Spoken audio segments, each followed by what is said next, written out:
Okay, guys, so good evening, morning, afternoon, wherever it is where you may be. So this is going to be on a topic which which is quite an important topic for me because I have a lot of debates with people who really are pretty ignorant and they get very easily fooled by what they believe to be strong evidence, which is actually just not. So let me give you an example. I had someone today tell me that the China study, hopefully you'll know that a little bit about that study. The China study apparently proves that meat causes cancer. Okay, so that is a belief held by lots of people, and it's a very stupid belief of incredible ignorance, but it's nonetheless held. So I want to help you guys to not be sucked in to the kind of thinking that leads you astray like this. So let me begin by telling you that the China study cannot prove that meat causes cancer or anything else. It cannot actually prove anything. The way the study is designed, it's not a study that can prove cause and effect of any type. Right? So anyone who makes the claim that it proves cause and effect has a very, very bad understanding of science. And I'm going to explain a little bit about that, so hopefully you won't get fooled. So the China study is an observational study. So someone's gone in and observed some stuff. In this case, they've observed some diets and they've observed some health, varying health or longevity or different things. And they've come up with some theories. And it's what we call correlation. So with an observational study, you can find correlation. So let me give you an example.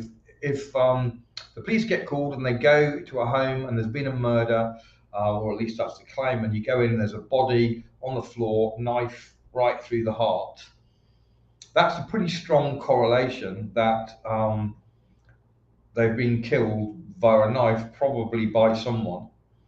Not many people stab themselves in the heart, so the correlation would be that the knife killed them. They're dead, there's a knife in their chest, that's a strong correlation. Cause and effect statement would be that the knife killed them. But if you find a body with a knife in the chest, does that mean that the knife killed them? And actually the answer is no.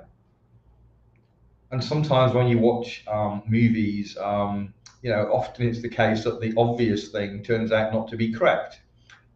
In real life, probably if someone was there with a knife in the chest, probably that was what killed them, probably. But sometimes they've died another way and they've been stabbed in the chest subsequent to death.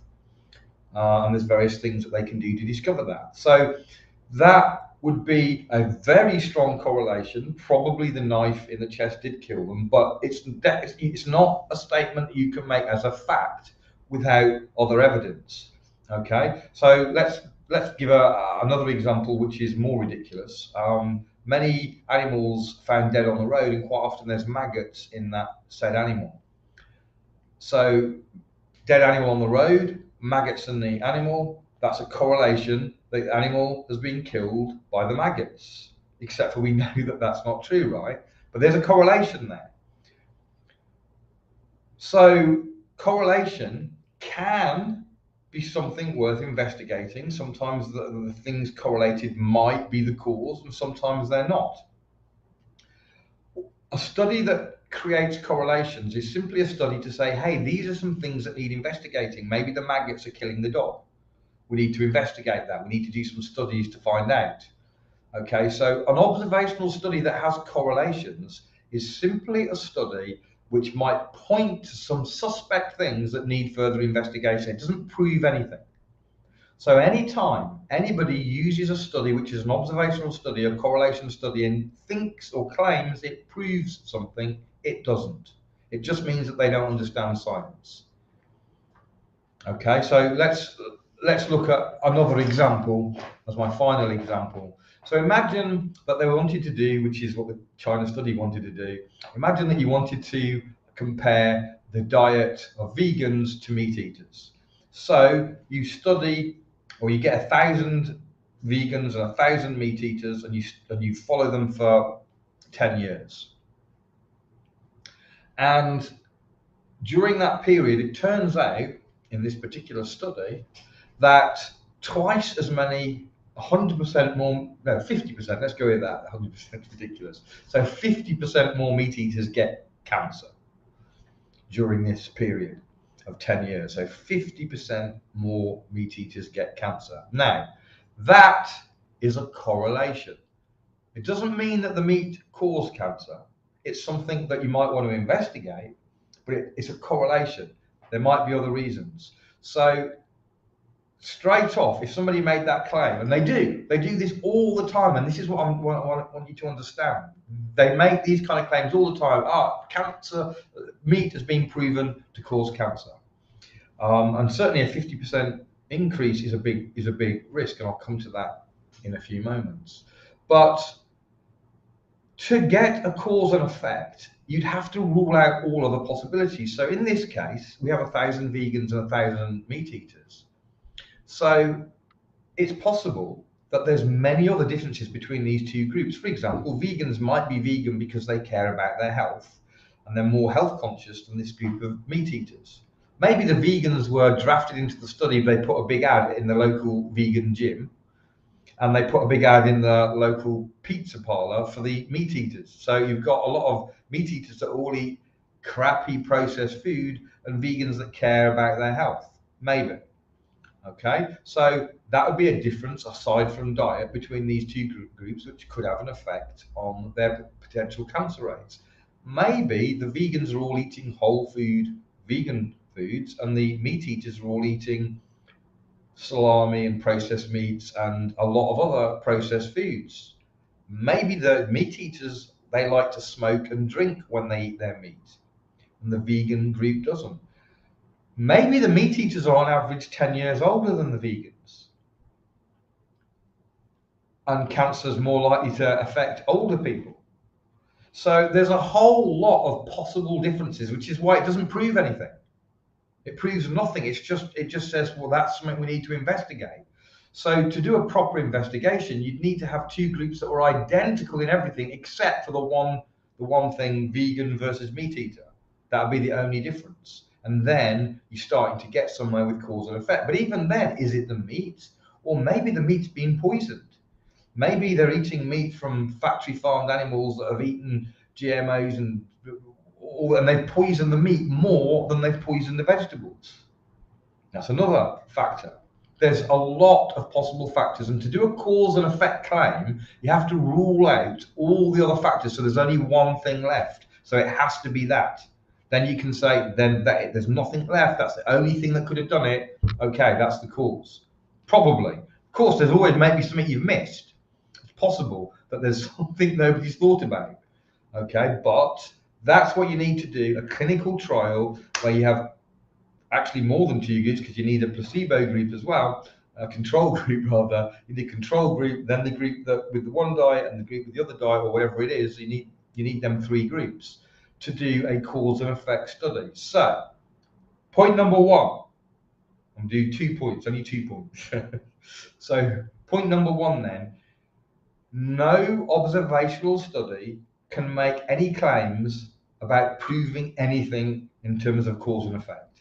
Okay, so if anyone comes at you and hits you with the China study or any other study where they observe groups of people, they cannot make cause and effect claims. Only correlations, and correlations might be valid and might not be valid, you just don't know. Okay, so you can rule out anybody ever using any study that's an observational study and making claims about cause and effect.